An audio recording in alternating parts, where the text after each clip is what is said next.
kekuatan, kesehatan, nafas kehidupan, sehingga kami boleh datang beribadah kepada Tuhan. Kami lebih lagi bersyukur karena Tuhan sudah bangkit bagi kami, karena Engkau sudah mati buat dosa-dosa kami, dan hari ini kami diberikan kemenangan oleh kebangkitan Tuhan. Biarlah kehidupan kami senantiasa memancarkan terang Kristus. Iman kami selalu bangkit di hadapan Tuhan. Kami punya semangat untuk datang beribadah, memuji, memuliakan Tuhan. Saatnya kami mau dengar firman Allah. Roh Kudus tolong kami semua yang hadir, mampukan kami untuk mengerti dan memahami apa yang menjadi kehendak Tuhan, supaya kami bukan hanya menjadi pendengar, tapi berikan kami kemampuan untuk kami dapat menjadi pelaku-pelaku firman Tuhan yang taat kepada Tuhan. Hamba-Mu yang penuh keterbatasan, mari Tuhan Kau lengkapi dengan kuasa dan urapan-Mu, sehingga hamba juga boleh berkata-kata sesuai dengan keinginan dan kehendak Tuhan. Kami satukan hati Bapa, kalau ada kuasa-kuasa kegelapan, roh jahat yang coba mengganggu di saat kami mendengarkan firman Tuhan dengan bentuk dan cara apapun, dalam nama Yesus kami tolak semuanya. Kami percaya ada kuasa kemenangan bersama dengan kami, sehingga kami boleh bebas untuk mendengarkan firman Tuhan. Berkati lingkungan sekitar gereja, orang-orang yang lewat, supaya nama Tuhan tetap dimuliakan dari sekarang, dulu, dan sampai selama-lamanya. Terpujilah nama-Mu Bapa di dalam nama Yesus.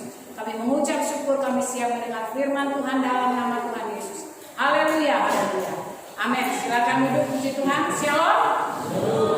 Shalom. Puji Tuhan Bapak Ibu Saudara. Hari ini kembali kita beribadah, peringati kebangkitan Tuhan Yesus. Kemarin Jumat, kematian Tuhan Yesus, dan sekarang kebangkitan Tuhan Yesus. Saudara tidak pernah melihat Yesus mati, dan saudara tidak pernah lihat Yesus bangkit, bukan? Tetapi kenapa saudara mau percaya pada Tuhan? Karena saudara punya iman di dalam Tuhan. Tanpa iman, saudara tidak akan pernah tahu, ya. Saudara tidak pernah melihat, tetapi saudara tahu bahwa Yesus sudah mati dan bangkit buat saya dan saudara. Itu sebabnya hari ini kita bersyukur kepada Tuhan, karena Tuhan masih berikan kita kesempatan. Kemenangan Tuhan tidak sementara, tapi kemenangannya kekal, ya. Dia mati satu kali, dia bangkit untuk selama-lamanya. Mari kita belajar firman Tuhan. Kita buka dulu Lukas pasalnya yang ke-24.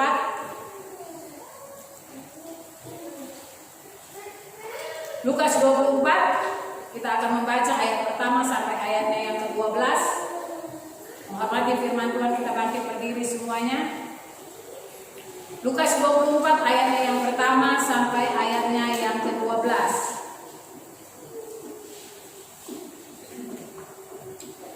Saya baca ayat pertama, Bapak Ibu ayatnya yang kedua. Atau saya bagi tiga, ya. Saya pertama, yang wanita ayatnya yang kedua, yang pria ayat ketiga, kembali ayat keempat saya, kelima wanita. Perhatikan ya, habis saya wanita, habis wanita pria. Ya, perhatikan. Lukas 24 ayat 1 sampai 12. Tetapi pagi-pagi benar pada hari pertama minggu itu, mereka pergi ke kubur membawa rempah-rempah yang telah disediakan mereka.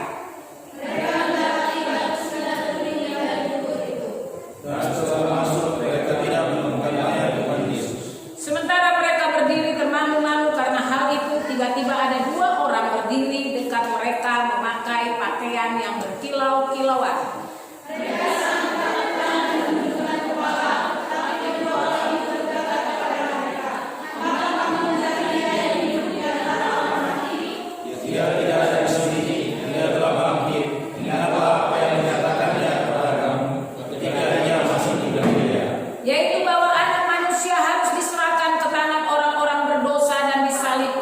Dan akan bangkit pada hari yang ketiga.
sudah bangkit.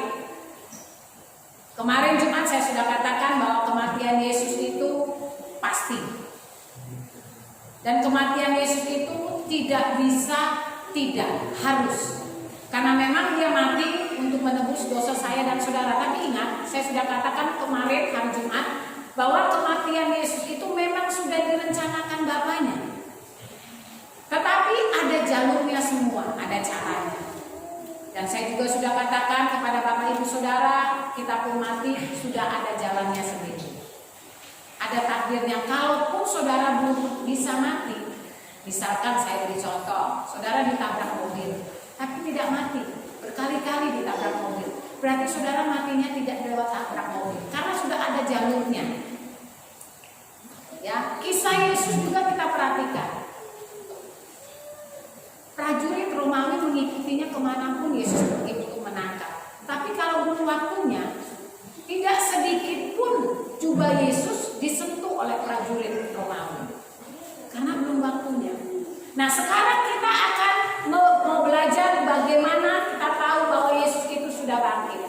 Dan dia memang bangkit. Ayatnya yang kelima, saya akan ulang, mereka sangat ketakutan dan menundukkan kepala.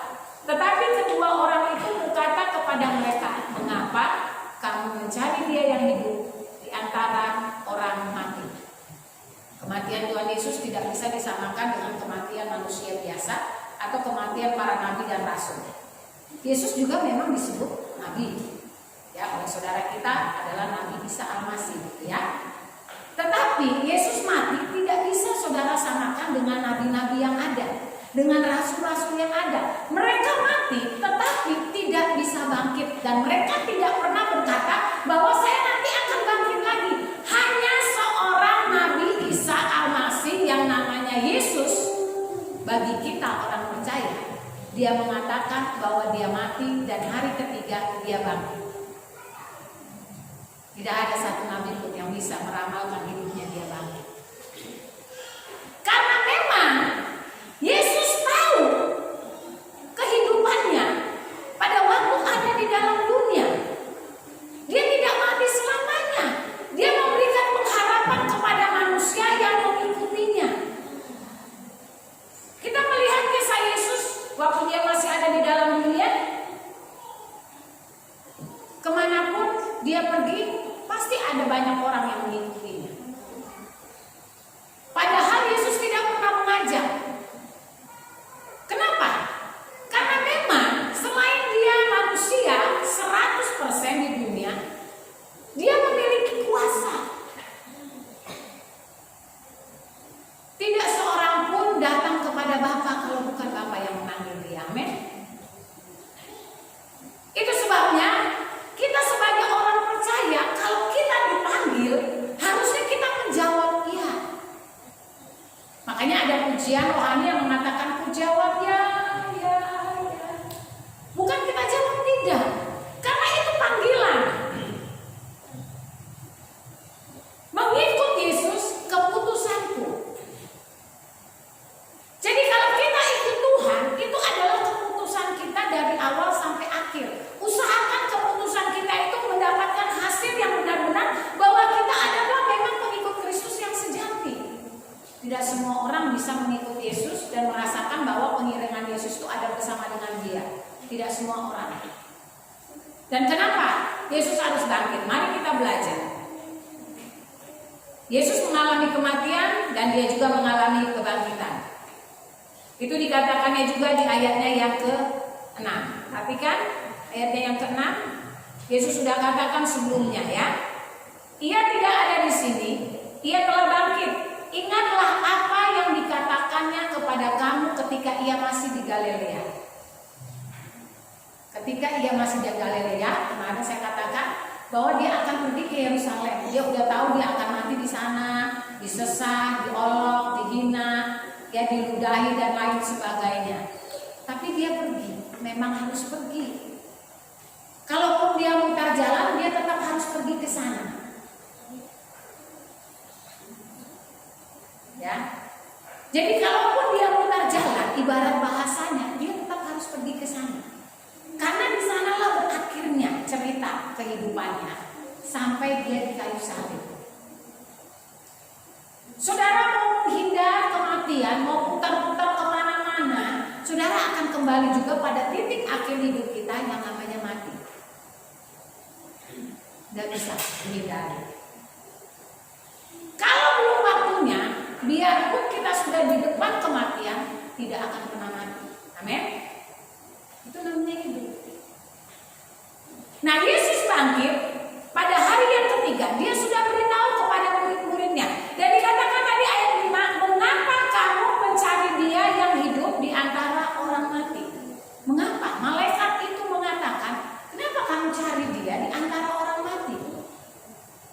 Di antara orang mati tidak ada orang yang hidup di situ. Semuanya adalah mati. Coba saudara kalau datang ke sebuah tempat pemakaman atau yang namanya kuburan, saudara di sana akan merasa sepi kalau saudara datang ke sana. Karena di sana hanya ada orang mati, tidak ada orang hidup. Dan apa yang saudara bisa buat di antara orang mati? Nggak ada. Mau ngajak ngomong, mereka nggak bisa ngomong dan mereka nggak bisa dengar. Saudara mau kepingin dengar suara mereka, mereka juga sebaliknya tidak bisa berbicara kepada kita yang hidup. Karena memang sudah ada jurang pemisah antara orang yang hidup dan yang mati. Ingat, perhatikan, jangan saudara terbawa dongeng-dongeng dunia yang palsu. Kita bisa berbicara kepada orang hidup. Ayatnya di mana? Nah, Alkitab sudah bilang ada jurang pemisah. Ingat dong kisah yang sangat sederhana. Kalau saudara sudah suka membaca firman Tuhan, kisah siapa? Lazarus dan orang kaya. Waktu dia hidup di dunia, si kaya ini sombongnya minta ampun. Lazarus yang miskin minta makanannya aja tidak dikasih. Cuma ambil dari rumah-rumahnya. Tapi perhatikan, kaya tidak jadi ukuran saudara kita masuk surga. Tapi bukan juga kaya kita tidak masuk surga. Nah itu ya, tergantung dari kaya yang bagaimana. Jadi orang mati dengan hidup itu jangan saudara berpikir masih bisa ada hubungan. No. Hubungan itu masih terjadi apabila kita masih hidup. Nah itu sebabnya Yesus bangkit, dia masih mempunyai hubungan dengan orang-orang yang hidup. Dia sudah tidak ada lagi hubungannya dengan orang yang mati, nggak ada. Dia tidak mengajarkan kita yang hidup untuk duduk di samping kuburan lalu kita berbicara kepada orang mati itu. Tidak ada ayatnya Bapak Ibu Saudara. Itu cuma dongeng nenek-nenek moyang kita. Kisah-kisah zaman dulu yang ada dipercayai oleh beberapa orang, bahkan kebiasaan suku, adat ada. Tapi sesungguhnya kalau kita belajar kepada firman, nggak ada.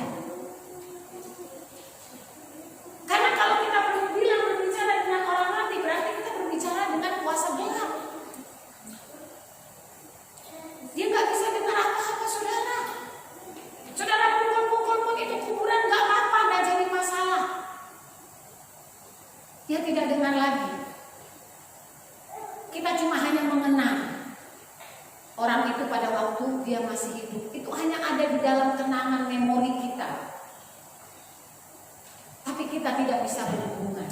Saudara salah. Kalau saudara bermimpi tengah malam lalu saudara bilang begini, saya punya orang tua datang, dia bicara sama saya, saudara harus tanda tanya, orang tua saudara masuk surga atau neraka.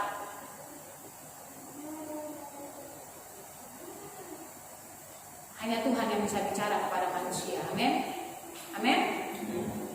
Tidak ada orang mati datang. Dia dalam wujud orang tua saudara, kekasih saudara, orang-orang yang ada di sekitar kita. Dia hanya wujud, tapi sesungguhnya bukan dia. Kalau kita percaya orang-orang yang kita cintai itu mati masuk surga, jangan berharap dia datangin kita. Itu cuma mungkin kita suka berangan-angan. Kadang-kadang saya pernah mendengar ada orang Kristen bilang gini, aduh tante saya berdoa supaya suatu saat saya dimimpikan oleh papa saya atau mama saya datang. Karena saya tidak sempat bicara. Itu sebabnya waktu hidup banyak-banyaklah saling berkomunikasi. Amin. Jangan berharap sudah mati baru kita bisa berkomunikasi. Saudara berkomunikasi dengan setan. Yesus bangkit karena apa? Karena memberikan kita pengharapan supaya kita tidak mudah putus asa, supaya kita tidak mudah menyerah menjalani hidup ini, supaya kita punya pengharapan di dalam Yesus. Kenapa juga? Supaya pengiringan kita tidak sia-sia. Karena kalau Yesus mati dan tidak bangkit, saudara dan saya percuma jadi orang percaya. Saya beritahu. Itu sebabnya dia bangkit supaya pengiringan kita tidak sia-sia.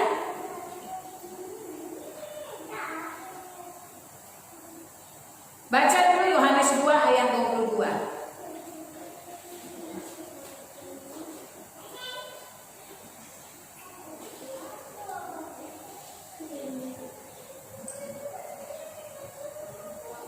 Ada yang suka baca Alkitab? Tolong bacakan Yohanes 2 ayat 22. Kemudian sesudah ia bangkit dari antara orang mati, barulah teringat oleh murid-muridnya bahwa hal itu telah dikatakannya, dan mereka pun percayalah akan kitab suci dan akan perkataan yang telah diucapkan Yesus. Amin. Murid-muridnya ingat bahwa dia pernah berkata. Perhatikan ya. Barulah teringat oleh murid-muridnya bahwa hal itu telah dikatakan yang sudah diomongkan. Saya sudah katakan berkali-kali. Dan mereka pun percayalah akan kitab suci dan akan perkataan yang telah diucapkan Yesus. Jadi saudara, karena Yesus bangkit, saudara harus percaya yang namanya Alkitab. Kitab suci. Karena dia tidak pernah bohong, itu sebabnya murid-muridnya bilang, ya. Dan mereka pun percayalah akan kitab suci. Kalau ada orang Kristen tidak percaya, jangan jadi orang Kristen. Karena orang Kristen itu identik dengan yang namanya buku Alkitab. Kalau nggak percaya, jangan jadi orang Kristen deh. Sia-sia saudara simpan Alkitab tapi tidak pernah percaya isi Alkitab. Untuk apa? Itu sebabnya dia bangkit untuk menunjukkan bahwa kita diberikan pengharapan menjalani kehidupan ini supaya nggak sia-sia. Pelayanan saudara, pengiringan saudara, penyembahan saudara, pujian saudara, pemberian saudara, persembahan saudara itu nggak sia-sia. Karena ada yang memperhatikan, ada yang menilai. Kita menyanjung meninggikan nama Tuhan itu ada yang ditinggikan, tidak sembarangan. Nah itu sebabnya karena Yesus sudah bangkit, mari saya dan saudara juga harus bangkit dari keterpurukan selama ini kita jauh dari Tuhan. Bangkit, serukan nama Yesus. Kita harus menang, ku menang. Orang Kristen suka nyanyi lagu-lagu yang bernada-nadakan, yang luar biasa, semangat, membara, berapi-api. Saya lihat cuma di dalam gereja. Ku menang bersama Yesus Tuhan. Ku menang di dalam peperangan. Saudara, perang itu apa sih? Kata perang itu apa, saya mau tanya. Saudara, perang menurut Alkitab yang sesungguhnya sebenarnya bukan melawan secara senjata, ya, musuh yang kelihatan. Kita bilang tidak. Tetapi dengan pemerintah di udara yang tidak kelihatan. Saya mau tanya sekali lagi, ada sangkut pautnya. Virus corona saudara bisa lihat? Bisa saudara lihat? Halo? Bisa saudara lihat? Tidak. Ini salah satu. Ku menang bersama Yesus Tuhan. Ku menang di dalam peperangan melawan virus corona. Jadi punya semangat. Jangan saudara kalah. Sebenarnya saya khawatir dengan orang Kristen yang sekarang ini banyak gereja yang ditutup, tidak boleh ibadah karena tidak boleh berkumpul dengan banyak orang. Tapi satu pertanyaan buat diri saya.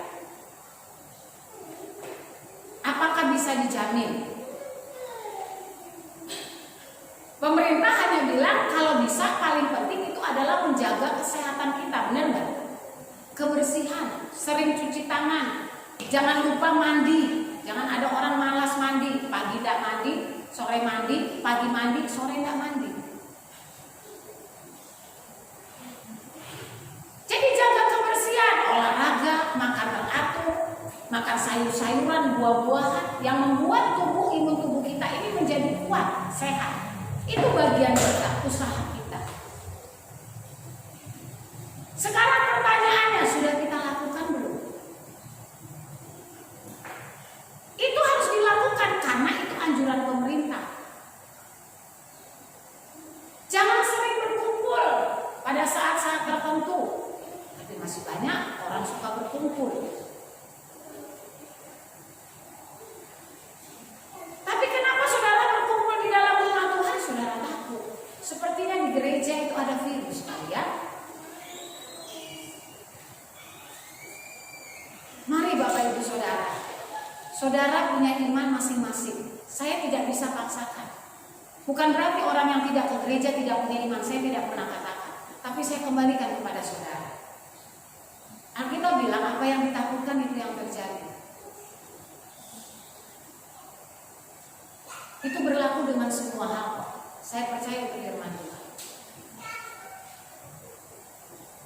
Apa yang saudara takutkan, saudara cemaskan, itu yang terjadi.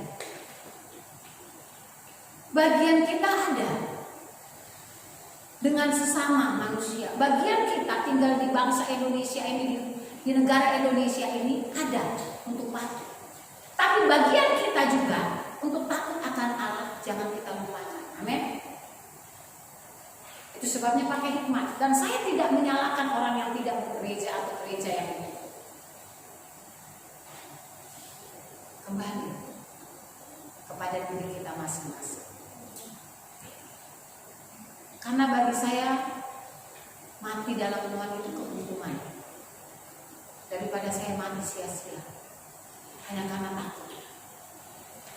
Saya berpikir saya lolos mati, tidak mati dari wabah itu.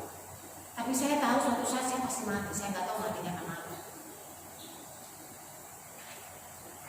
Yang saya hanya pikirkan adalah saat saya masih di kesempatan dikasih hidup, saya harus berbuat.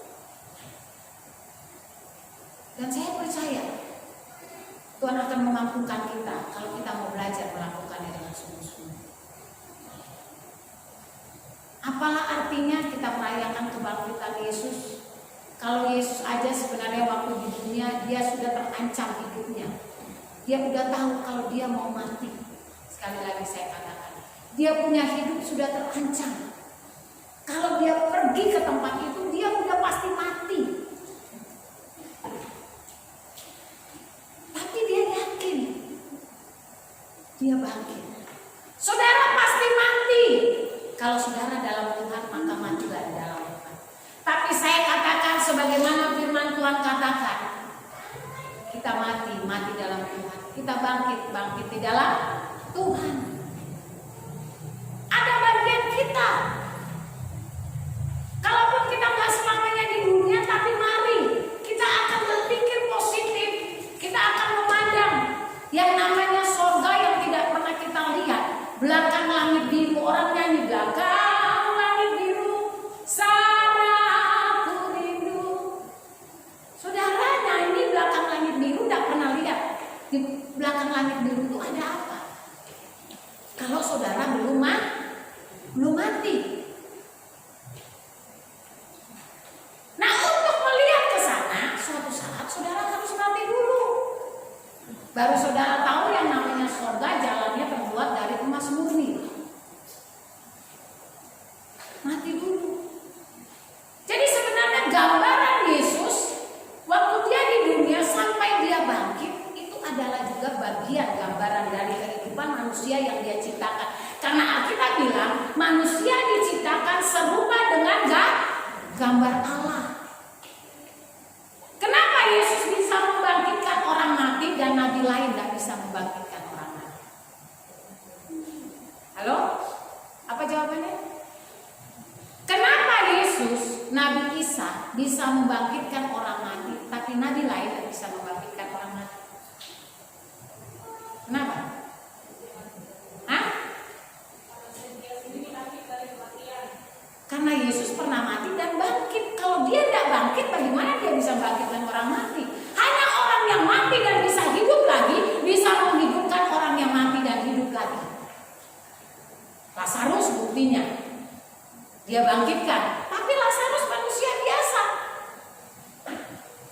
Dia tidak bangkit lagi. Setelah dia dibangkitkan, dia pasti mati juga.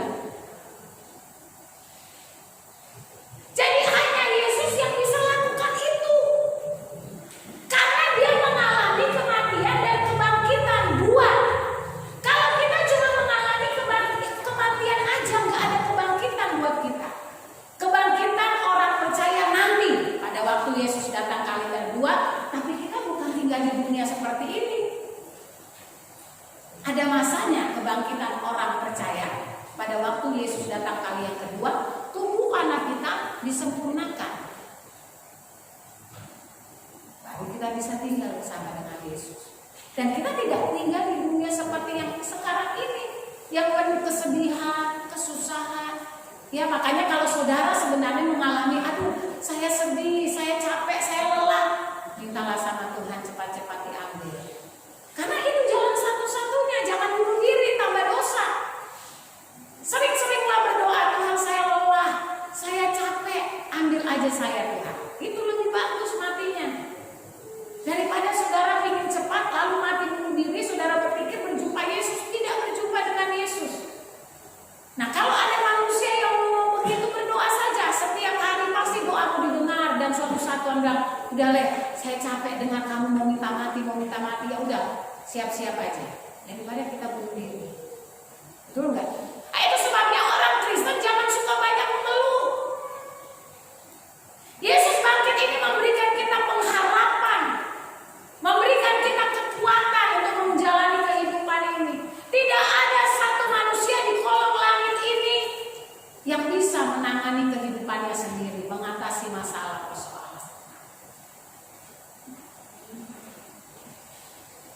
Jalan serta Yesus, jalan sertanya setiap hari.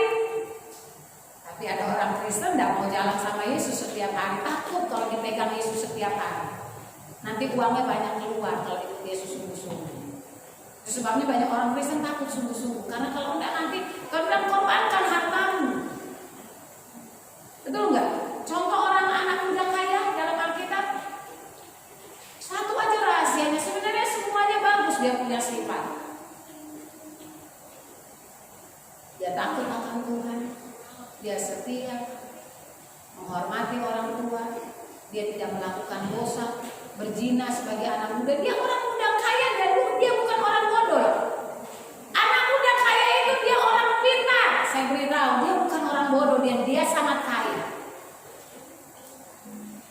Dia bukan lulusan SD. Ya, tinggi dia punya jabatan. Kalau saudara baca sejarahnya, dia orang pintar, kaya, tapi hanya satu dia punya kebodohan. Dia ingin masuk surga, dia tanya sama Yesus.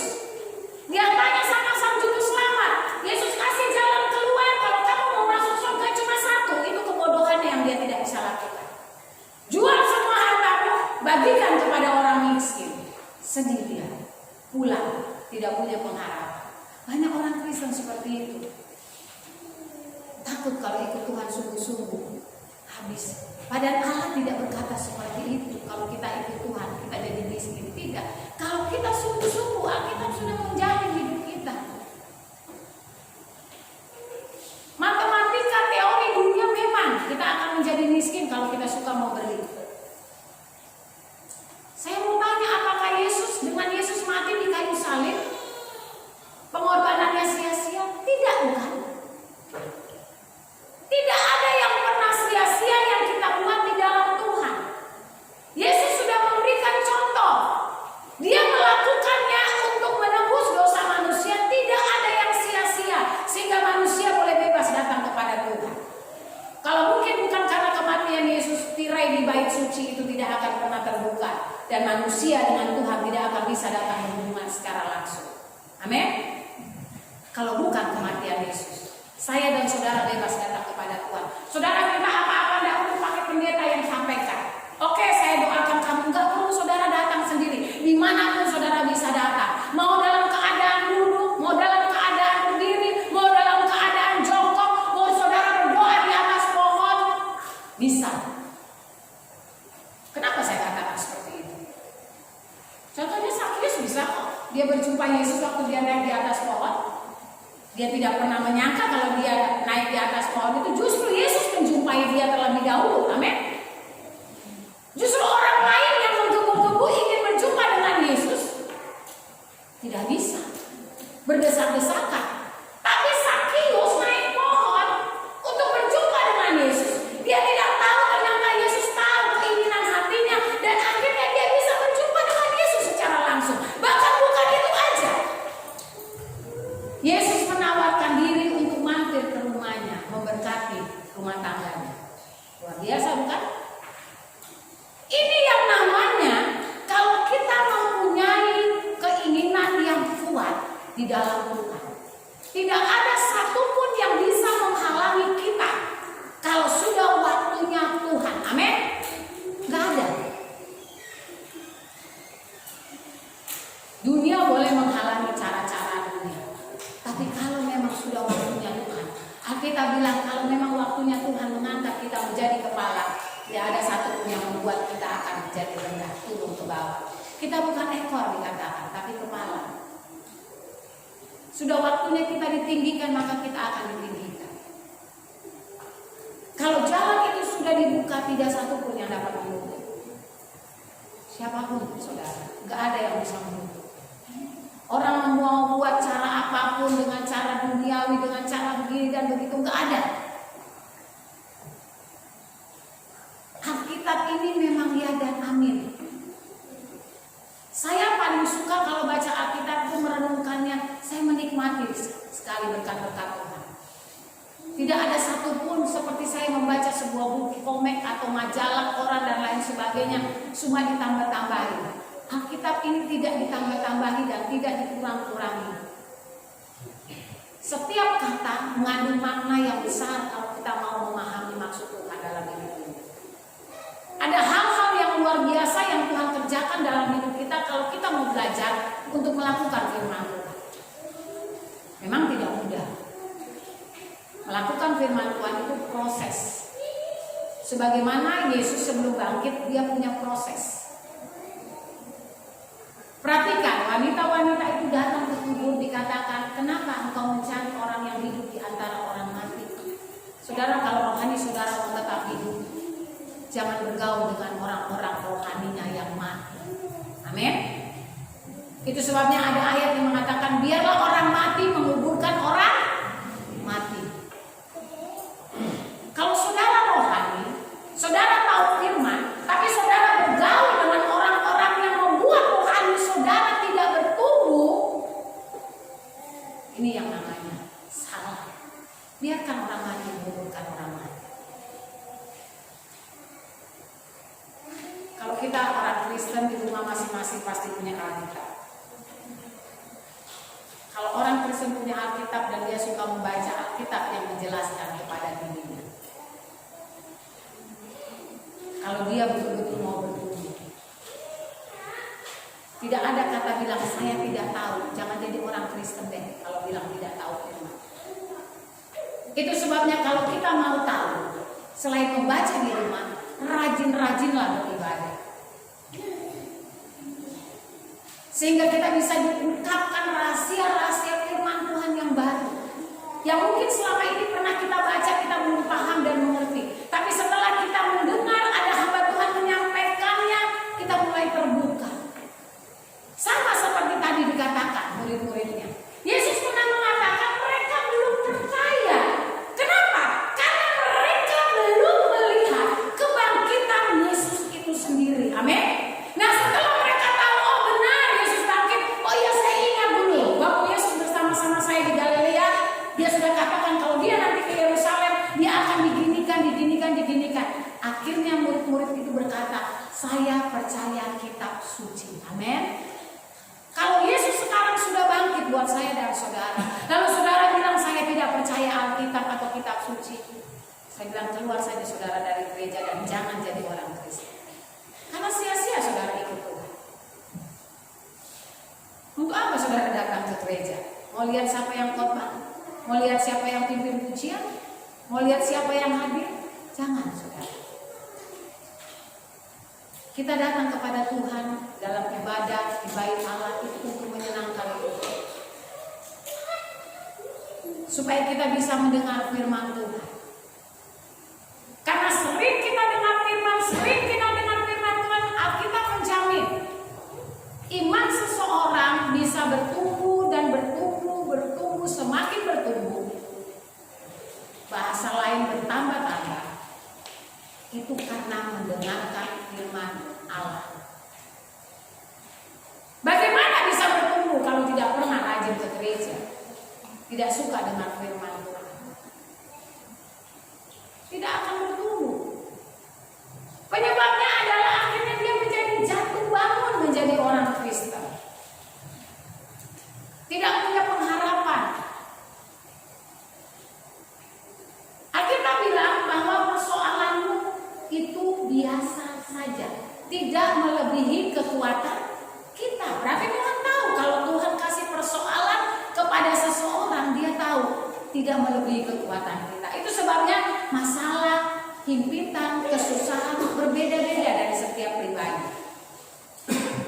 Karena Tuhan tahu saya tidak bisa pikul persoalan yang dialami oleh Ibu A, tapi Ibu A juga tidak bisa memikul persoalan yang saya alami. Karena Tuhan tahu saya harus diberikan persoalan bagaimana, Ibu itu bagaimana, Bapak itu bagaimana. Itu udah masing-masing punya porsinya. Coba saja di antara saudara bisa dikasih persoalan seperti Ayub, mampus, saudara tinggalkan Tuhan. Sedangkan hamba Tuhan yang namanya pendeta aja ada yang bisa tinggalkan pelayanannya. Karena apa? Karena penuh, karena tipis, karena hepeng.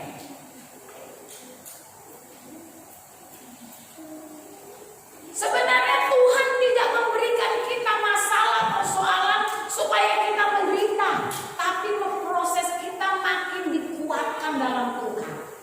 Saya sudah katakan, kalau masalah-masalah sehari-hari itu biasa. Memang Alkitab bilang biasa. Karena nanti ada yang lebih luar biasa lagi yang mencekam dunia ini. Itu yang harusnya kita siap sedia.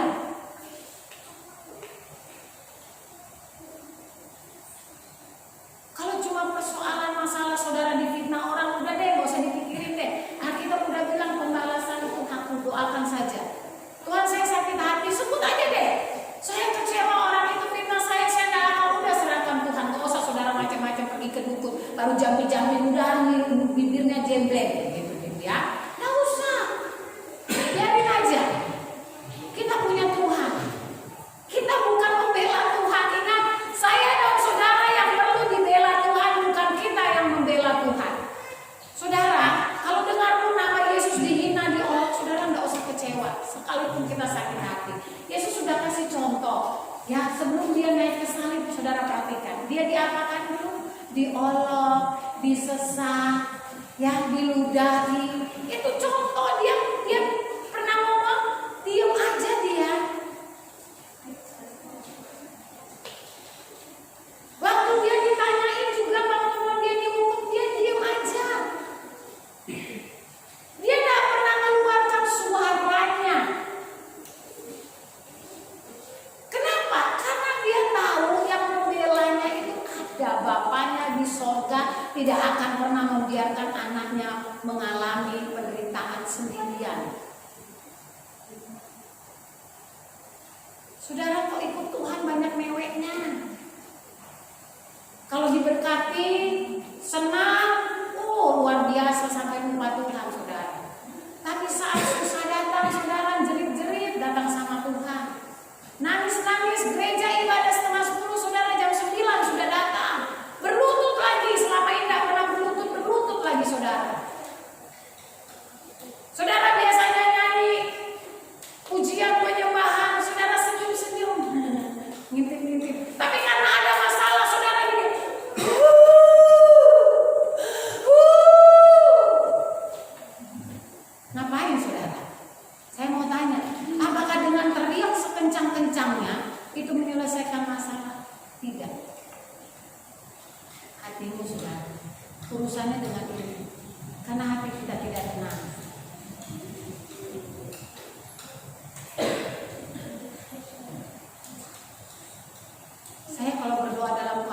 bangkit saya bisa saja berdoa. Orang tidak lihat, saya suka berdoa, tidak suka nyalakan lampu, tapi saya suka yang lampu agak remang sedikit supaya kelihatan hening dan sepi. Saya di dalam kamar bukan buka mata, saudara.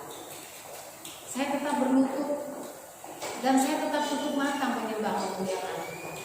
Saya nggak mau ngintip karena saya mau konsentrasi fokus kepada Allah. Kalau saya buka mata bisa saja, dan Alkitab tidak melarang orang yang berdoa buka mata. Tapi masalahnya begini, kenapa orang Kristen kalau berdoa harus tutup mata? Tuhan kan cuma bilang dalam Alkitab firman-Nya, kalau kamu berdoa masuklah ke kamarmu, tutuplah pintu dan berdoalah. Betul nggak? Betul kan? Alkitab pernah bilang kalau kamu mau datang kepadaku berdoa, masuklah kamar, tutup pintu, tutup mata. Ada ayatnya? Ada? Ada. Tapi siapa yang ngajarin saudara tutup mata? Karena kita mau belajar fokus. Kalau tutup mata itu arah kita, pikiran kita mau fokus kepada Tuhan. Coba kalau saudara nyanyi tutup penyembahan buka mata, nyanyi penyembahan buka mata, saudara pasti terpengaruh dengan orang yang di kiri, di kanan. Itu sebabnya binatang kuda itu dikasih ini loh. Kalau dia bawa orang di atas punggungnya, dikasih apa, semacam kacamata di kiri kanannya ditutup, supaya dia tidak terpengaruh. Nanti tiba-tiba itu dia kuda yang kita naikin, kuda jantan, dia lihat kuda betina, maka kita bahaya bisa jatuh. Itu sama, supaya kita fokus. Coba kalau orang Kristen di gereja penyembahan berdoa buka mata, saya yakin saudara nggak bisa sungguh-sungguh. Padahal Alkitab tidak mengajarkan harus tutup mata. Tapi itulah, kalau kita mau belajar sungguh-sungguh, mau fokus, itu sama dengan kita menjalani hidup ini. Kalau kita mau fokus kepada Tuhan, sungguh-sungguh kepada Tuhan, dari langkah awal sampai akhir, jangan pernah berubah. Setidaknya, kalau kita tidak bisa melangkah 2 langkah, setidaknya kita jangan pernah mundur. Amin. Betul nggak? Ikut Tuhan, kalau memang kita belum bisa melangkah ke depan, setidaknya jangan pernah ambil keputusan untuk mundur. Saya percaya kita masih bisa melangkah. Tapi kalau kita mundur, kapan kita akan maju?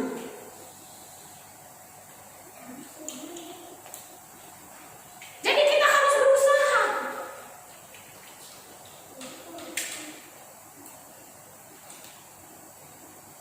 Dan salah satu murid Yesus, perhatikan dari kisah tadi. Ada murid yang memang orangnya seperti polisi. Sifatnya harus punya bukti, betul nggak? Polisi itu kalau nangkap seseorang harus punya bukti. Kalau nggak ada bukti, nggak bisa orang itu dimasukkan ke penjara. Dia kumpulkan nggak ada bukti-bukti. Oh betul, orang ini sudah melakukan kejahatan ini. Dia panggil saksi-saksi dulu, baru bukti yang menguatkan itu bisa membuat seseorang itu divonis dan masuk penjara. Sama. Ayat 12 saya bacakan kembali. Dari ayat tadi ya.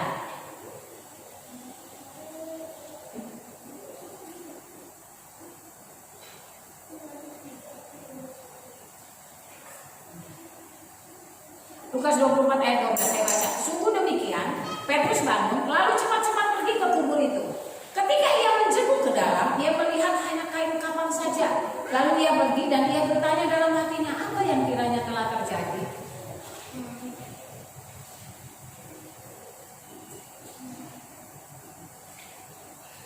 Dia ingin bukti.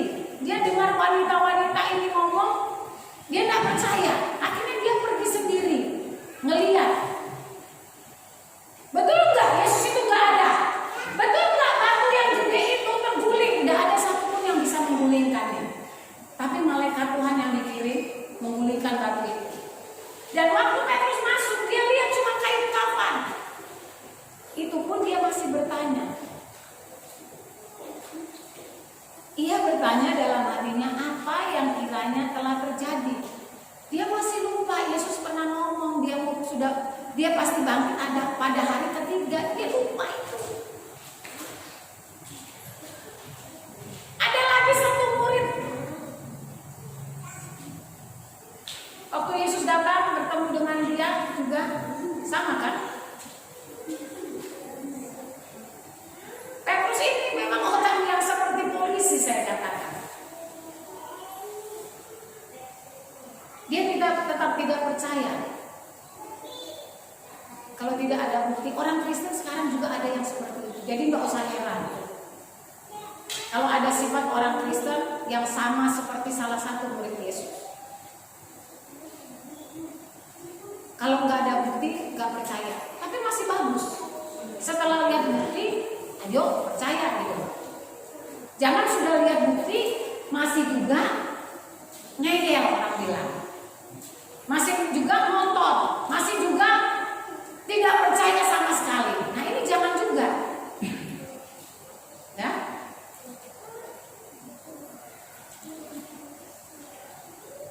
Jadi jadilah kita orang-orang yang benar-benar mempercayai bahwa Yesus itu sudah bangkit. Karena memang kebangkitan Yesus itu sudah ditulis dalam Alkitab. Supaya apa? Di dalam 1 Korintus 15 mari kita baca.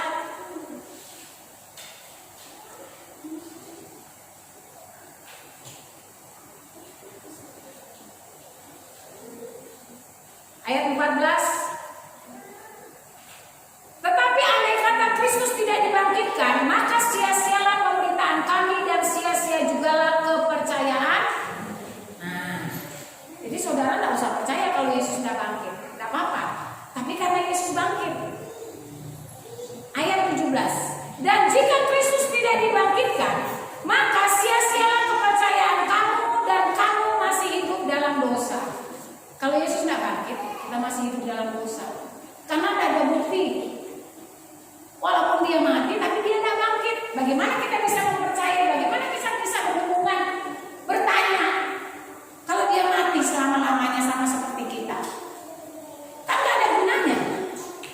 Nah itu sebabnya kita bisa mempercayai dia. Karena ini tadi loh, janji firman Tuhan. Dia bangkit. Dia hidup. Nah jangan sampai kita orang Kristen, berapa tahun saudara jadi orang Kristen rohani, saudara masih kanak-kanak terus. Masih tanya terus, iya masa sih? Betulkah? Kok firman Tuhan ditanya seperti itu? Firman Tuhan itu bukan hanya sekedar ditanya, tapi dilakukan, dipraktekkan. Sama kan seperti ini Alkitab bilang gini, kasihilah musuhmu. Nah, nanti ada waktunya. Setelah kita baca firman Tuhan ini, gimana sih belajar mengasihi musuh? Ya itu tadi banyak hal. Kita difitnah, diolok, dihina. Nah disitulah firman Tuhan kita praktekkan. Sakit memang. Saya nggak sombong. Kalau diolok dihina jangan saya bilang oh nggak apa-apa. Enggak, sakit memang.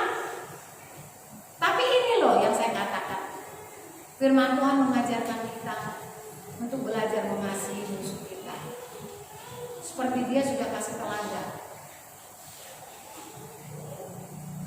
Lalu ada ayat lagi yang lebih mengerikan. Kalau kamu ditampar pipi kananmu, kasih lagi pipi kirimu. Itu ayatnya gimana lagi? Ada orang yang pro dan kontra. Oh masa sih mau sudah ditampar pipi kanan kasih lagi? Dalam arti bukan berarti saya ditampar kanan lalu saya bilang tampar lagi kiri. Bukan begitu juga. Tapi jangan balas kejahatan dengan kejahatan. Kalau kita ditampar kanan, kita tampar juga orang itu, apa bedanya kita sama jahatnya dengan dia? Betul nggak? Itu yang Alkitab maksud. Nah itu praktek-praktek seperti itu tidak akan terjadi kalau kita tidak mengalaminya sendiri. Kita bilang persoalan-persoalan itu biasa, belum datang persoalan. Kalau sudah datang persoalan, baru kita tahu yang namanya Alkitab persoalan biasa itu yang kayak apa. Itu hanya Tuhan yang bisa memampukan kita menilai persoalan atau masalah yang menghinggapi kita itu biasa. Kalau kita dalam Tuhan, kalau enggak saudara tidak akan bisa ngomong begitu. Saya salut dengan yang namanya seorang Ayub. Saya sadar kalau saya diberi kayak gitu mungkin saya nggak kuat. Makanya Tuhan tidak kasih saya seperti itu. Karena Tuhan tahu kekuatan saya. Betul nggak? Makanya saya katakan ada porsinya kita. Jadi jangan bilang gini, iya tapi kan masalahnya dia nggak sama dengan masalah saya. Itu sebabnya Tuhan tahu porsinya. Kalau sama, saudara tidak mampu orang itu punya masalah dipindahkan ke saudara. Masalah saudara juga dipindahkan ke dia, tidak bisa. Masalah dia ke kita tidak bisa. Karena Tuhan sudah tahu porsinya. Saya nggak kuat angkat beras 25 kilo. Saya cuma kuat mungkin angkat beras 5 kilo. Saudara suruh saya angkat 25 kilo, bonyok saya. Jadi ada porsinya sendiri. Jadi jangan pakai bahasa kan masalahnya tidak sama. Memang tidak sama. Betul nggak? Nggak sama. Tapi kita belajar masing-masing memikul masalah kita sendiri. Matius bilang apa? Pikulah kuk. Kuk itu beban. Pikul kuk itu masing-masing. Kita udah diberikan beban di pundak kita masing-masing. Jangan minta beban orang lain. Itu sebabnya jangan suka ngurusi persoalan orang lain. Amin. Urusi persoalan kita sendiri. Kalau kita merasa nggak kuat, datangnya sama Tuhan, jangan sama manusia. Kita udah bilang jangan mengandalkan kekuatan manusia. Datang sama Tuhan, jangan datang sama manusia. Kalau manusia, dia bilang begini, aduh sama Bu, saya juga punya persoalan, saya juga nggak kuat Bu. Saudara tambah kuat nggak kalau ada orang yang ngomong kayak gitu? Lemah saudara. Saya juga nggak mampu Bu. Tapi kalau saudara datang sama Tuhan, curhat, saudara mau bilang apa nggak ada yang dengar. Dan nggak ada yang gosipin saudara. Saudara curhat tuh nggak ada yang nambah-nambahin. Kalau saudara curhat sama manusia, saudara bisa bertambah. Kalau titip duit bisa berkurang, titip kata bisa bertambah. Iya kan? Saya dititipin misalnya, saya dititip, tante saya titip 100.000 ya tante tolong. Oh iya Sen, bisa ketambah nggak itu Sen kira-kira? Bisa-bisa kurang kalau sama saya. Saya bilang gini, ini tadi dari Semi 100, tapi tante pakai uang bensin. Nah, gitu kan? Bahasa manusia lembut kan? Oke, lembut kan? Karena saya tidak dikasih uang bensin, mungkin dia lupa, jadi saya pakai 10.000. Akhirnya cuma 90.000. Saya kasih. Mau tidak mau orangnya terima, ya masuk di akal. Tapi coba kita titip kata-kata. Tolong sampaikan ya sama ibu ini atau bapak ini. Tadinya cuma 10 kata, dia jadi 25 kata.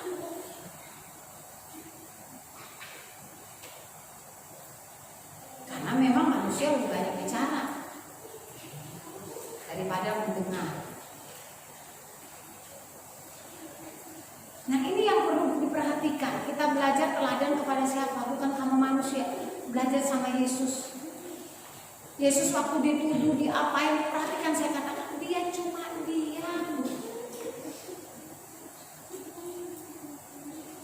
Karena memang dia harus menggenapi apa yang sudah harus dia jalani selama ada di dalam dunia. Jadi itu sebabnya dia bangkit supaya kita tidak sia-sia. Dan ini juga membuat bukti bahwa iblis sudah dikalahkan. Dengan Yesus bangkit, iblis itu sudah dikalahkan. Dan saudara jangan sampai kalah lagi.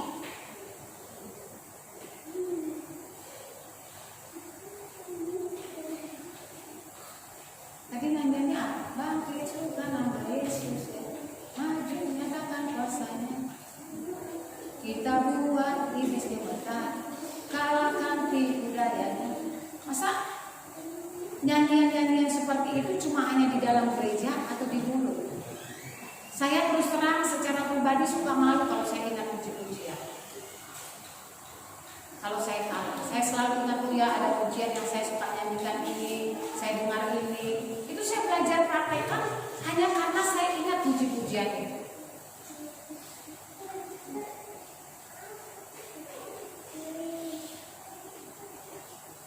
Jadi pujian itu juga sebagian dari kata-kata dalam Alkitab. Bangkit suka nama Yesus.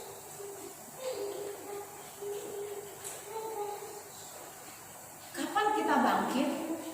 Saat kita mengalami persoalan hidup. Kapan kita menang? Kalau kita tidak pernah berperang.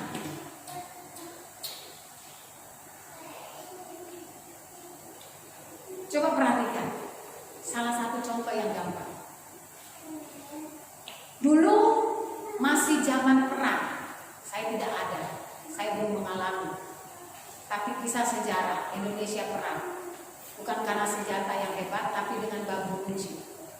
Ada banyak orang yang dikatakan pahlawan, sehingga dibangunlah makam pahlawan. Orang-orang yang mati, pejuang-pejuang yang belum mati itu disebut pahlawan. Saya beritahu ya, sekarang virus corona. Kalau bukan karena virus corona ini terjadi, COVID-19 ini, pernahkah dokter, perawat mati dikatakan pahlawan? Pernah? Tidak. Hanya karena COVID-19, dokter yang menangani orang COVID-19 ini, dokter perawat mati, dia dikatakan pahlawan. Betul nggak? Betul nggak?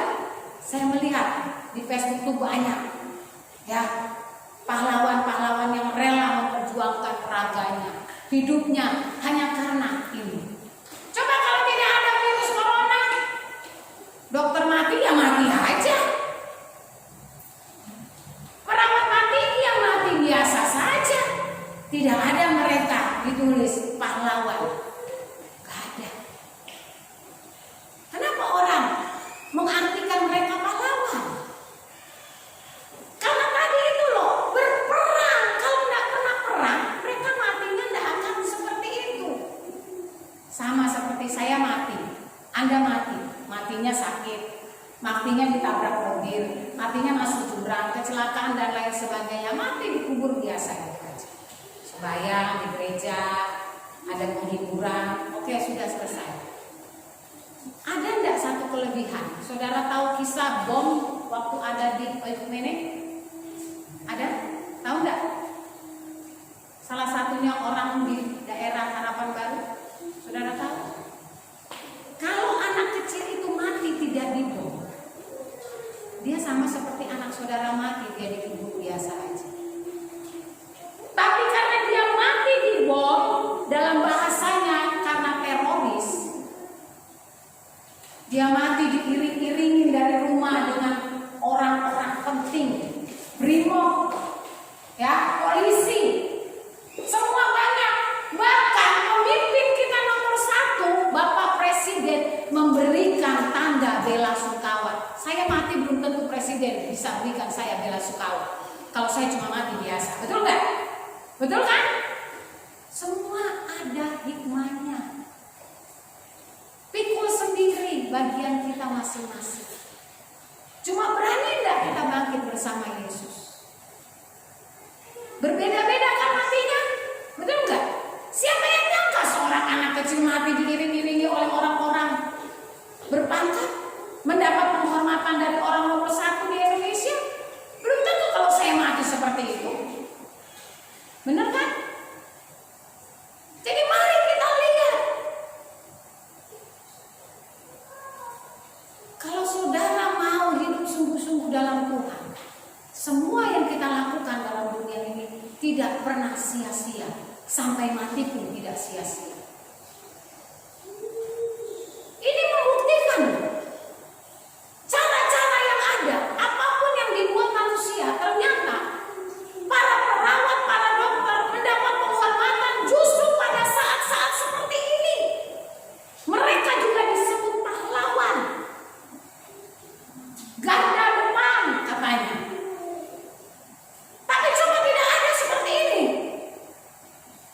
Seorang dokter menangani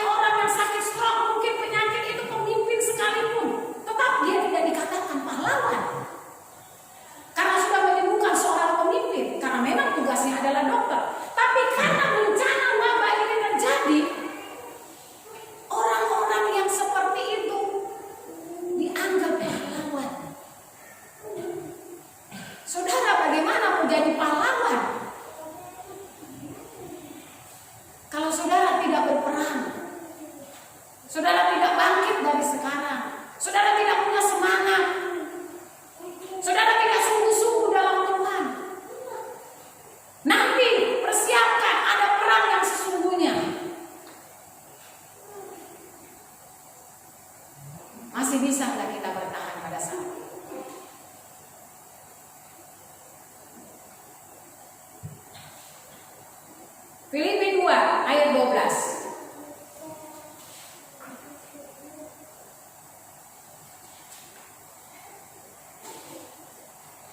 Hai saudara-saudaraku yang kekasih, kamu senantiasa taat, karena itu tetaplah kerjakan keselamatanmu dengan takut dan gentar. Bukan saja seperti aku masih hadir, tetapi terlebih pula sekarang waktu aku tidak hadir. Kerjakan keselamatan itu dengan takut dan gentar, walaupun tidak dilihat. Nah, ini kata Paulus. Walaupun waktu tidak hadir, aku mau lihat itu. Kamu kerjakan keselamatan. Jangan cuma di gereja kita kelihatan suci, di luar kita kelihatan apa? Kudis. Dalam gereja kudus, di luar kudis. Dalam gereja Yesus, Yesus, Tuhan. Di luar gereja sos.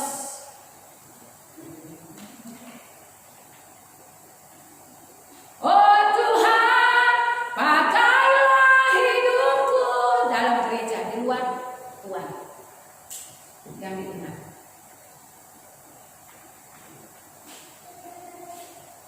Saudara sering dengar kata hidup ini adalah kesempatan. Tapi kenapa kesempatan itu tidak banyak orang gunakan sebaik-baiknya? Kalau memang benar-benar saat ini Tuhan kasih kesempatan saudara cuma 2 jam dalam ibadah, gimana? Apa yang saudara pikirkan? Kira-kira. Kalau cuma untuk datang ibadah, kira-kira apa yang saudara pikirkan? Mungkin kalau bisa saudara bilang, saya mohon Tuhan putar ulang ini waktu, supaya saya bisa berbuat segala sesuatu lebih baik lagi. Tapi kita kan nggak tahu. Kita nggak tahu kalau Tuhan cuma kasih kita kesempatan ibadah 2 jam. Setelah itu, waktunya kita. Gimana? Adakah kita pernah tahu hal itu? Tidak kan? Itu sebabnya Alkitab mengatakan tadi loh, kerjakan keselamatanmu dengan apa? Taat. Dengan takut dan gentar, jangan main-main. Ya, jangan jadi orang Kristen Senin Kemis.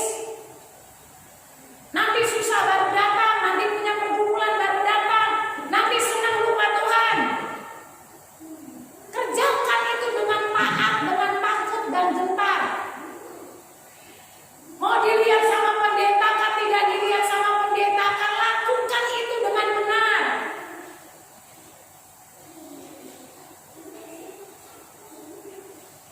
Saya buat WA jemaat GPPS Karunia. Supaya apa? Saya tidak terlalu capek untuk mengingatkan jemaat satu-satu, saya harus kirim WA, saya SMS. Itu sebabnya kalau bisa jemaat punya HP yang bisa buat WA. Ya, Android lah. Nggak usah yang mahal. Sekarang ada banyak HP yang bisa buat WA. Supaya saya bisa kirim kabar, dan setiap pagi dan malam saya kasih renungan.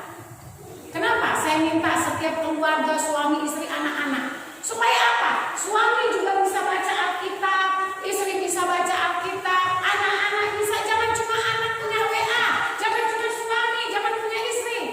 Berusahalah istri-istri suamimu WA-nya kasihkan ke saya, supaya dia bertobat kalau dia nggak sungguh-sungguh. Jangan takut suamimu bertobat. Dia lebih cinta saudara nanti kalau dia bertobat. Ya, kasihkan nomor itu. Saya selalu kirim ayat-ayat. Saya selalu kirim renungan. Tadi pagi saya tidak kirim renungan pagi karena saya berpikir kita mau ibadah hari ini. Kenapa? Supaya keluarga itu tidak pincang. Tidak cuma istri yang setia, tidak cuma suami yang setia, tidak cuma anak, tapi aku dan seisi rumahku. Yosua katakan, aku akan beribadah kepada. Itu yang Tuhan mau. Apakah saudara egois sang suami, hanya engkau yang ingin masuk surga? Atau ibu-ibu egois, hanya cuma saudara yang masuk surga? Tidakkah rindu engkau suamimu, anakmu masuk surga? Tidakkah engkau rindu istri dan anak-anakmu masuk surga? Tidakkah engkau rindu orang tuamu masuk surga? Tidakkah engkau rindu anak-anakmu masuk surga? Orang-orang tua? Untuk apa kita menikah berumah tangga? Ada suami, ada istri, ada anak. Setelah ada semuanya, kita jalan masing-masing. Itu bukan rumah tangga namanya, itu tangga doang, cuma tempat mampir. Tidak ada rumahnya, tidak ada tempat bernaung. Tapi mari saya beritahu, saudara harus bangun. Saudara harus persiapkan diri dari sekarang. Karena hal-hal yang sangat mengerikan bukan saat ini, tapi masih ada lagi. Kalau iman saudara tidak tetap bertumbuh dalam Tuhan dan saudara tidak punya pengharapan,